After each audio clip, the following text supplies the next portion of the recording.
On va parler de Dvorah. Quand vous êtes prêts, vous me dites.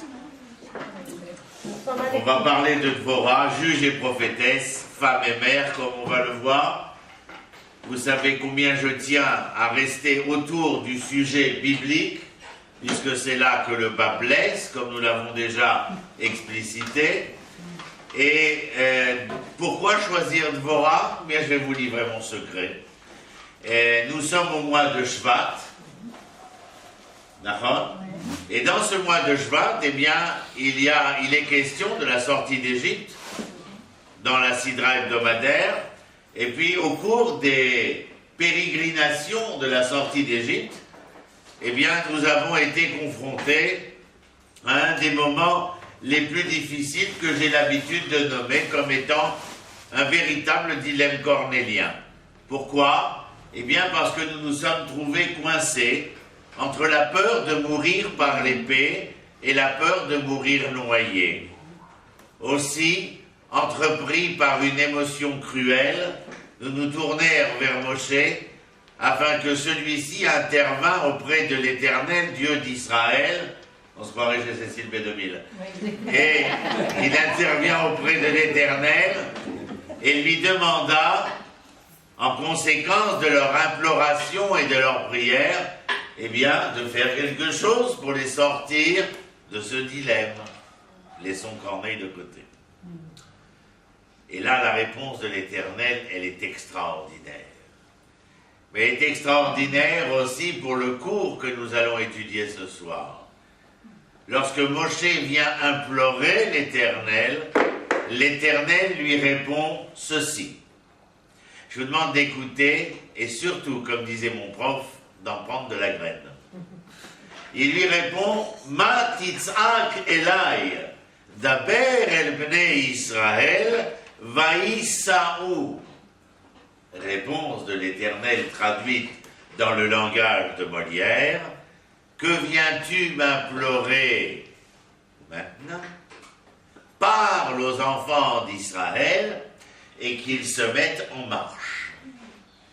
Il est clair que la réponse de l'Éternel a pleinement conscience qu'ils sont dans cette tenaille, dans ce dilemme entre l'épée et la mer et les eaux. Mais l'Éternel dit, que ne viens-tu m'implorer maintenant? Comme s'il ne savait pas. Bien sûr qu'il sait. Mais il essaye d'amener Moshe à transmettre aux enfants d'Israël qu'il y a un moment où il faut ouvrir le livre et il y a un moment où il faut savoir fermer le livre. Parce que lorsque je vous demande de fermer le livre, et les téléphones aussi, il y a un moment où il faut savoir fermer les livres, fermer les téléphones et même la fermer. Parce qu'il est grand temps, lorsqu'on la ferme, de pouvoir être enfin à l'écoute de celui qui parle. Je vais vous livrer un secret d'ailleurs. Mais ne le répétez pas à tout le monde, sinon tout le monde va se croire intelligent. La parole de l'Éternel s'exprime au plus aux enfants d'Israël lorsqu'ils sont dans le désert. Le livre qui va nous raconter cela s'appelle Bamidbar. Midbar, c'est désert. Mais Bamidbar, c'est pas dans le désert. C'est dans l'intérieur, bas, où la parole s'exprime. C'est dans le silence le plus total, là où il n'y a point d'ingérence, du bruit et des abrutis par le bruit, que la voix de l'Éternel peut être entendue. C'est comme les bergers qui sont dans les déserts et dans les forêts. Voilà, Kavod. C'est eux qui écoutent tout ce qu'il y a à écouter. Ils sont dans ce silence-là. Ah, l'Éternel lui dit, c'est le moment de fermer le livre, mais pourquoi faire? Pour que tu parles aux enfants d'Israël, parce que crois-moi, dans ce moment où ils sont pris en tenaille, avec la peur qui les morfond, ils vont t'écouter, parce qu'ils penseront que tu amènes la parole rédemptrice. Alors, c'est quoi la parole rédemptrice? Qu'ils se mettent en marche, dis-leur. dis-leur qu'ils se mettent en marche. Quelle aurait été votre réaction, ma réaction, notre réaction? Mais enfin, Éternel, devant moi, j'ai les eaux. Et c'est la première fois où il n'y a aucune chance que nous les perdions pour donner naissance à quoi que ce soit, si ce n'est la peur. Mais l'Éternel lui a dit, Vaïsaou, mettez-vous en marche. Nachshon ben Aminadav, prince de la tribu de Yehuda, entendra ce propos et lui se mettra en marche jusqu'à ce point où l'eau rencontrera les lèvres, où il ne sera presque plus possible de faire la différence entre mi-el chamocha, mi-el kamocha, chaf kaf. Et à ce moment-là, les eaux s'entr'ouvrirent, ce qui fera dire au Medrop de Saint-Luc, aide-toi et le ciel t'aidera. Je vous parle des évangiles, on dit le Medrop de Saint-Luc, bien entendu. Non mais c'est important de savoir, vous savez que nous péchons en général par méconnaissance. Ils se sont mis, alors bien entendu, juste après la traversée, les gens, je fais exprès de dire les gens, étaient, comment dire, toutes choses. Ça veut dire quoi être toute chose? Ils étaient très, très émus d'avoir été sauvés et d'avoir vu l'ennemi être noyé dans les flots de la mer, pas rouge. Yam Souf, c'est la mer des gens. Et tout le monde dira la mer rouge. Vous ne savez pas lire? C'est marqué Yam Souf. C'est marqué. Alors je lis la petite bergère. Non, c'est le petit citadin. Mais c'est marqué bergère. Alors pourquoi tu dis citadin? Je ne sais pas, on m'a dit que c'était citadin. Mais non, c'est écrit bergère. Et on répète, bergère. Mais aujourd'hui, quel est le Yam Souf? Elle passe devant vous, Yam Souf. C'est la mer rouge. Mer rouge, elle n'a jamais été rouge. La seule rougeur qu'il y eut dans cette mer, c'est le sang qui s'écoula des ennemis égyptiens. La mer des gens, point à la ligne, à la ralasse. Maintenant, à la suite de cet événement merveilleux, fantastique, alors les femmes sortirent leurs tambourins avec à leur tête Myriam, la fille de Amram et de Yochevet, et la sœur de Moshe, bien entendu. La première question que nous pouvons poser, comment, avant de sortir, vous pensiez déjà à prendre des tambourins? Elles laissèrent la pape ne point se lever par empressement, mais elles prirent les tambourins parce qu'elles savaient que lorsque nous chanterions, nous exprimerions la poésie profonde de l'intérieur de l'être hébreu que j'étais. Alors que quand on mange la matzah, on a plutôt envie de s'étouffer que de parler de poésie. À la suite de cela, il y a eu ce qu'on appelle le cantique, Shirat Hayam.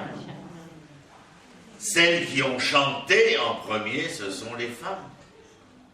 D'ailleurs, la Haftara qui accompagne cette paracha de Béchalach vient raconter l'histoire de Dvorah. Alors, si vous me permettez, comme d'habitude, on ouvre le livre de Shoftim, les juges. Il y a près de 2800 ans, vous n'avez pas besoin de fermer les yeux, mais nous voyageons dans le temps. Et nous sommes dans cette même contrée d'Eretz Israël, dans le territoire d'Éphraïm qui est au-dessus du territoire de Binyamin. Binyamin, c'est Jérusalem Nord et au-dessus. Jérusalem Sud et le sud vers le Negev, c'est Yehuda. Au-dessus de Binyamin, c'est Éphraïm. Et au nord-ouest de Éphraïm, c'est Naphtali. C'est juste pour vous donner une petite idée. Mais vous savez que ce sont des choses que nous devons savoir.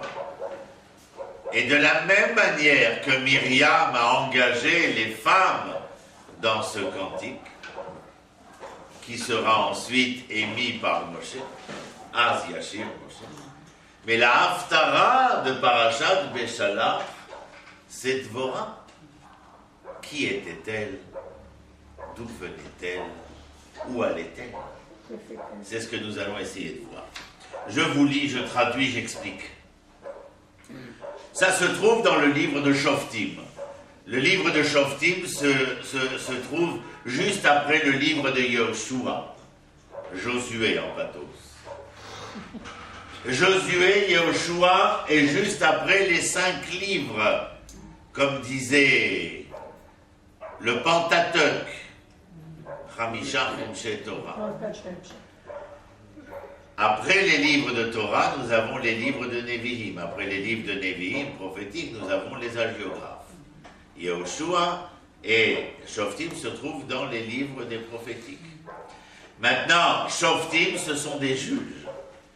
Car après que Yehoshua ait conquis Eretz Israël, en octroyant à chacune des tribus le droit de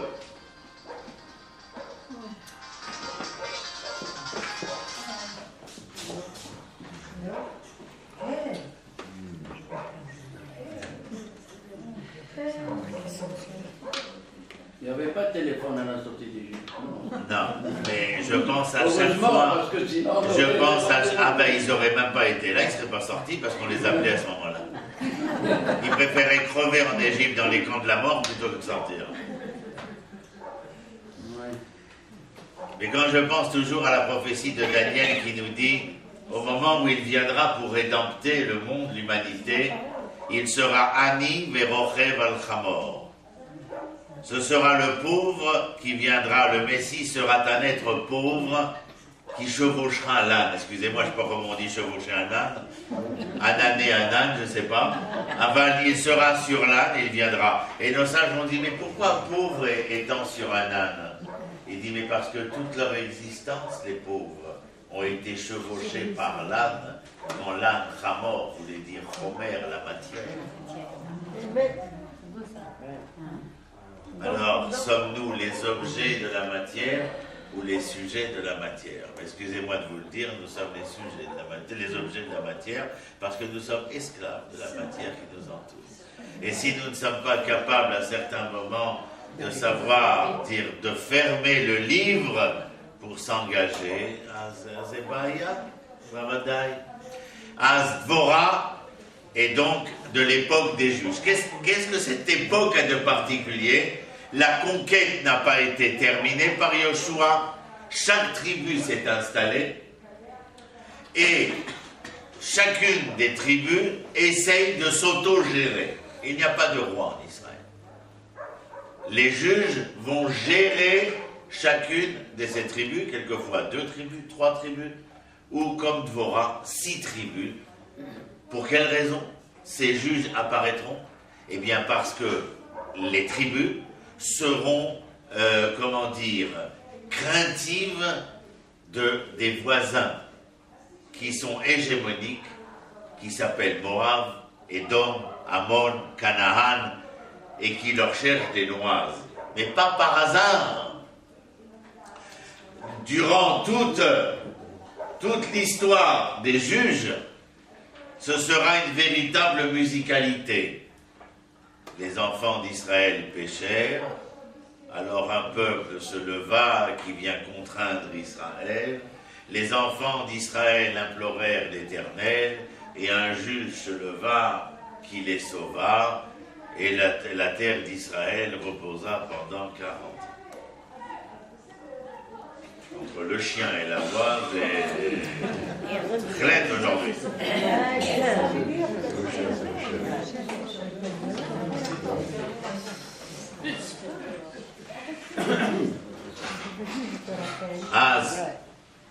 Le livre des juges est particulier parce que la période fait que c'est une période anarchique. On l'appelle Shvot HaShoftim. La période Shvot HaShoftim. Là, la période où l'on juge ces juges. c'est-à-dire une période d'anarchie totale. C'est la période de Ruth et de Boaz. C'est la période de Dvorah. Que se passe-t-il à ce moment-là? Nous allons le voir ensemble. Vayosifu bnei Israël asot hara b'nei Hashem. Et ils continuèrent, les enfants d'Israël, à faire le mal aux yeux de l'Éternel. Quel est ce mal? Je vais vous le dire. Le premier mal, c'est qu'ils n'ont pas définitivement conquis la terre d'Eretz Israël. Vous me direz, mais comment est-ce possible? Mené par celui qui fut délégué par Moshe. Moshe ne rentra pas, mais il délégua les pouvoirs, les pleins pouvoirs à Yoshua pour conquérir la terre d'Israël. Yoshua meurt et la terre n'est pas conquise. Mais que s'est-il passé? Ce qui se passe avec nos adolescents. Quand on leur a dit il faut aller se battre, Ani Ayef, En Ligora. Je suis fatigué, j'ai pas de force. Et alors, beaucoup de territoires, comme ce territoire du nord d'Israël que nous allons voir, où les Cananéens sont encore présents, la ville de Chatzor, dans le nord de la Galilée, où Yavin est encore le roi, il a encore une armée, il a un général qui deviendra célèbre, Sisra, que nous allons voir. Mais tout n'a pas été conquis.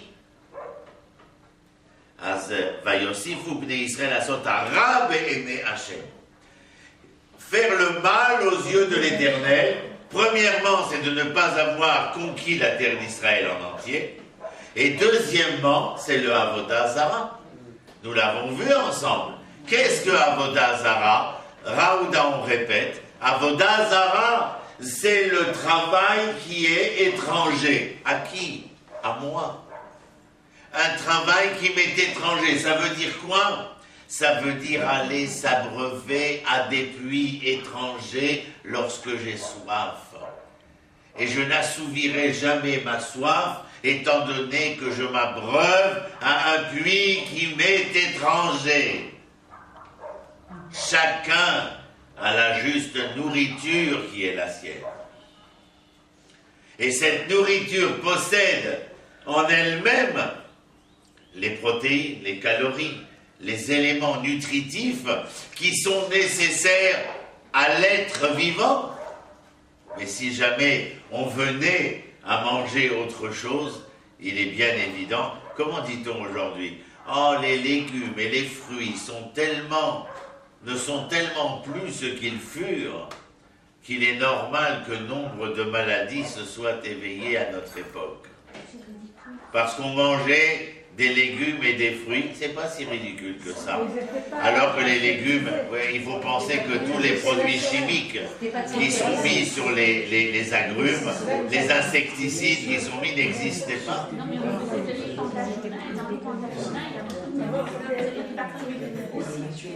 Mais et ça transmet beaucoup de maladies comme la peste, comme le choléra et tout ça à l'époque. Non.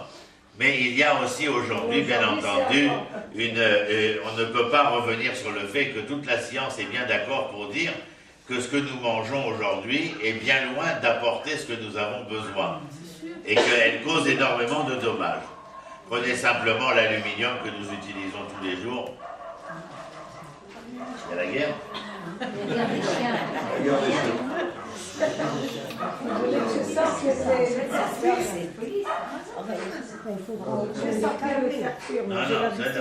J'ai l'habitude des chiens. Donc le deuxième problème, c'est Avodah Zara.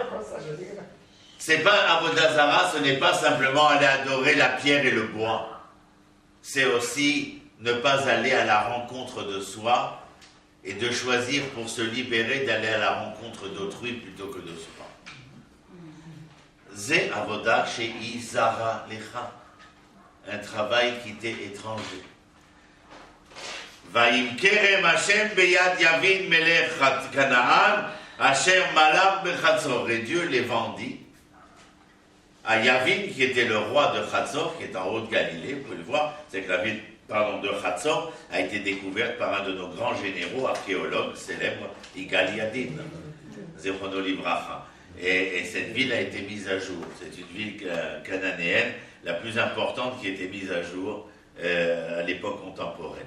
Et donc, il les a remis entre les mains de Yavin Melech Hatzor et de son général Sisra. Rappelez-vous des noms, Yavin, Sisra. Écoutez. Vaïtzakou bene Israël el Hashem, comme dans la Haggadah de Pessah, l'histoire de la sortie d'Égypte. Ils ont été mis dans un, comment on dit ça, ils ont été contris par la puissance égyptienne. Je vous rappelle que l'histoire des enfants d'Israël en Égypte, c'est l'apparition, comme disait mon maître André Neher, Zecher Tzadik Libracha, des premiers camps de concentration, Memphis et Luxor.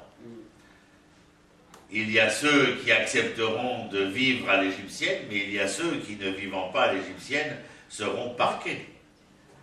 Ce n'est pas notre sujet. Quand on arrivera à Pessah, on en parlera. Aval, sachez simplement qu'ils vivaient. La réaction des enfants d'Israël, Vaïtzakou el Hashem. Tsa'aka, c'est pas crier. Aujourd'hui, on emploie ça comme litz'ok. Aval, tsa'aka, c'est implorer. C'est-à-dire, Azvaïtzakou bene Israël, el Hashem qui tesha meotrechem, car il y avait 900 chars d'acier de fer qui approchaient le territoire de Naphtali et d'Éphraïm. Et donc ils se sentaient assiégés. Et donc ils avaient peur.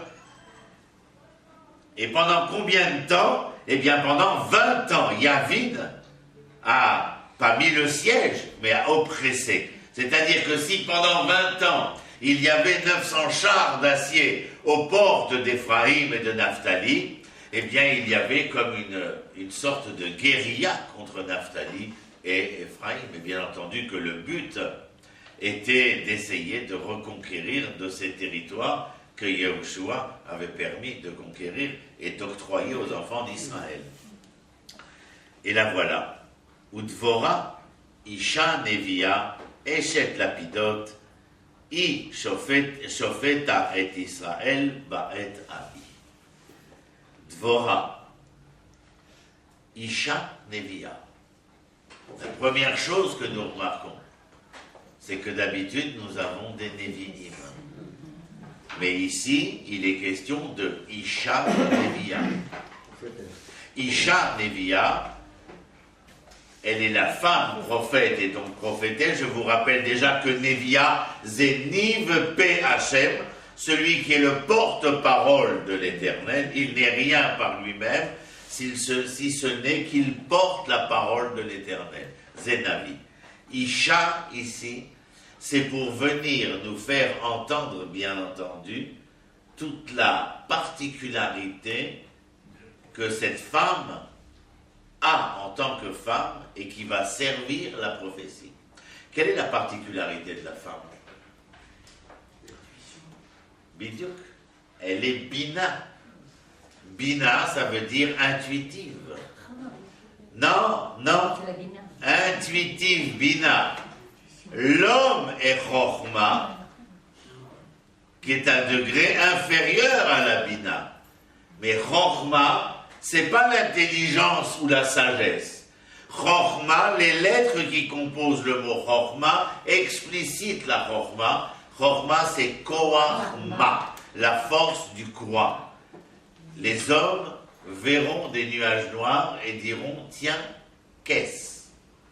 La femme verra des nuages noirs, elle est bina, mais bina davar, mi tor davar. Si elle voit des nuages noirs, elle saura qu'il va pleuvoir.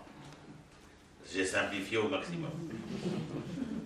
Mais c'est la raison pour laquelle tous les Motzei Shabbat, lorsque nous éteignons la bougie dans le vin sur lequel s'est fait la Havdalah, les senteurs de cette bougie qui appellent le Koach Hama, la force du quoi, est donnée à la femme pour lui permettre de se rapprocher un tant soit peu de cet homme qu'elle a laissé un peu derrière elle, étant donné que l'intuitivité allait beaucoup plus de l'avant que la force du quoi.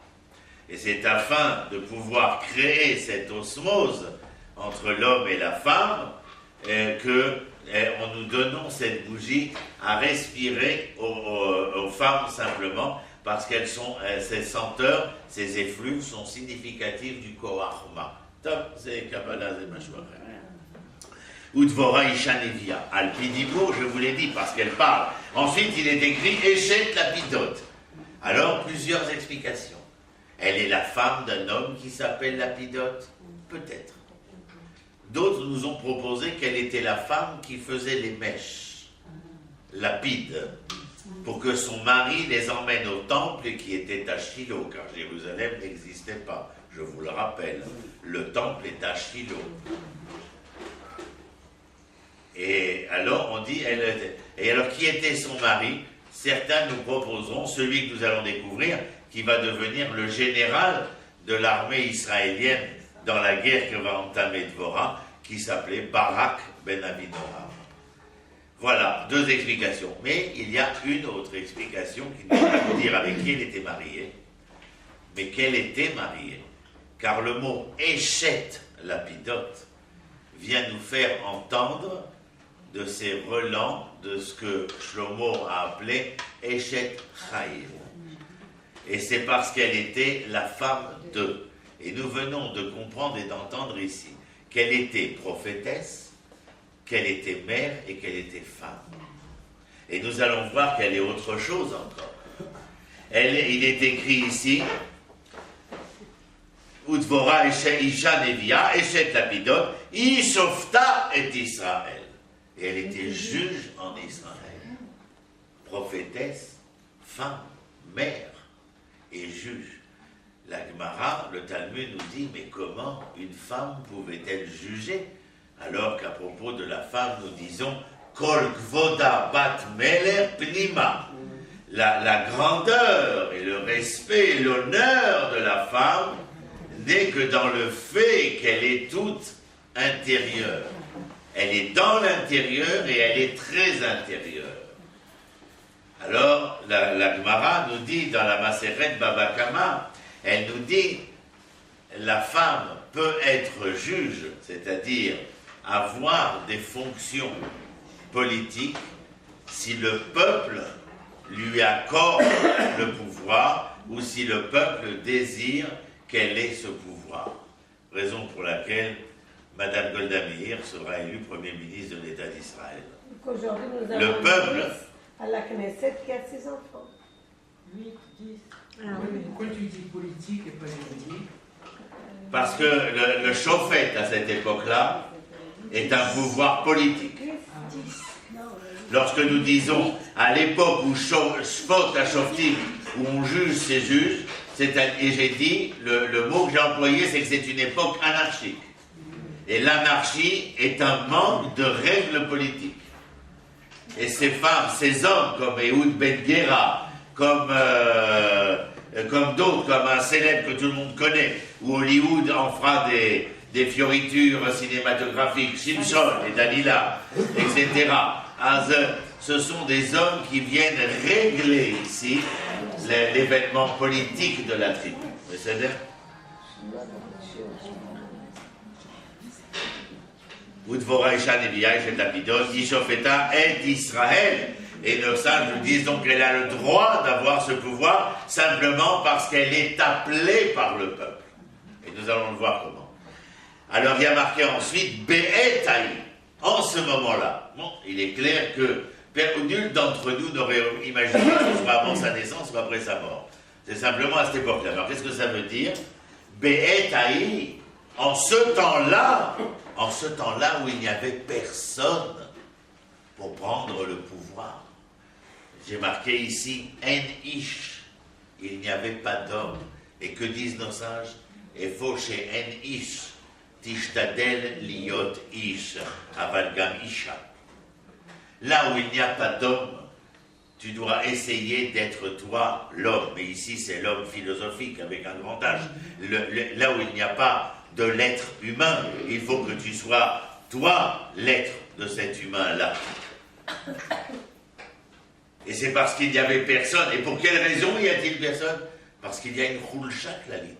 Khulshat Lalit, ça veut dire qu'il y a une faiblesse générale. Quelle faiblesse? Je vous l'ai dit tout à l'heure. Enikora, Aniaïef. La fuite des responsabilités. Oui, la fuite des responsabilités. Mais on fuit les responsabilités aussi parce qu'on a l'impression de ne pas pouvoir être à la hauteur de ce qui nous est demandé. Alors on trouve plein de raisons. Je vous ai dit, nos adolescents aujourd'hui, j'ai pas de force, je suis fatigué. Fatigué de quoi? On ne sait pas. Et ne pas avoir de force de quoi? On ne sait pas non plus. Mais tout le monde a l'air fatigué. Tout le monde est fatigué. Comment ça va? Oh, Aniaïef. C'est vrai en plus. Mais alors elle est justement cette femme qui va à l'encontre de sa génération. Et alors,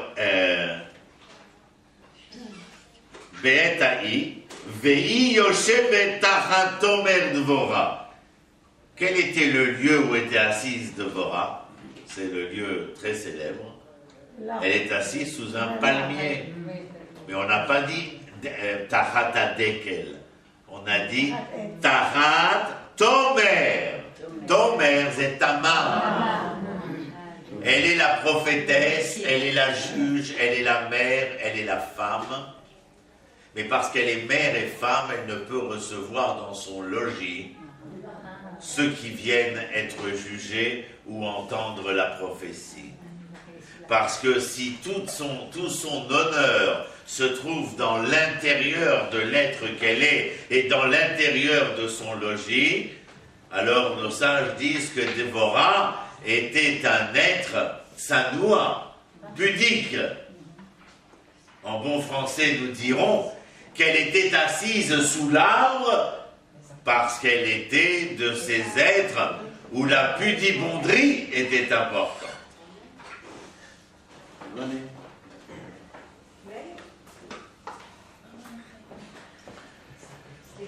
Et donc, elle est assise sous cet arbre. Maintenant, Tomer, c'est Tamar. Nous sommes tout Bishvat. Tzadik Tamar Ifrar, Keres Balvanon Isge. Mais c'est Tamar. Tamar, la date, c'est toute la tendresse qui se trouve dans l'extérieur. Alors que l'intérieur est ce noyau dur et infaillible. Alors si elle avait l'air d'une mère et d'une femme, on nous le fait remarquer en ne nous disant pas qu'elle était assise au pied du déquel, mais au pied du fruit du déquel. Parce qu'en tant que femme et mère, elle ne pouvait que donner naissance au fruit de l'amour ou au fruit de la passion. Mais elle est aussi à l'extérieur pour rendre la justice et régler les problèmes politiques. Et c'est là que le monde vient la voir. Alors oui, elle est pudibonde, c'est-à-dire elle est sanoua. Il y aura d'autres femmes de notre histoire qui seront très importantes, mais qui seront beaucoup moins pudibondes.